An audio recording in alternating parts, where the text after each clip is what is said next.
Underlayment is a last line of defense. It's like having a secondary roof underneath your shingles. Underlayment is applied over the roof deck and is required by Florida building codes during a roof replacement. And their main purpose is protect water from seeping into your roof if your shingles ever fail. There are 3 different types of underlayment options when you choose to do your re-roof. There's a double underlayment application, there's a seam tape application with underlayment, and then there's a peel and stick underlayment option.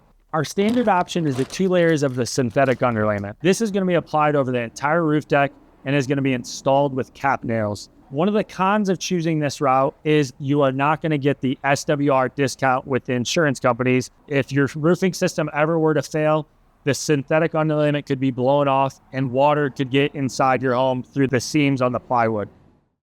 An upgraded underlayment option is going with the seam tape plus synthetic underlayment.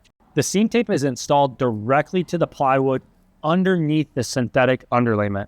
Seam tape is going to give you an insurance discount because it's going to prevent water from coming in the cracks of your plywood. Our most premium option is the peel and stick underlayment option. Goes over your entire roof deck. It's called peel and stick because there's a back area where they're going to pull this off and it's going to be applied directly to the roof deck. This is an asphalt-based product.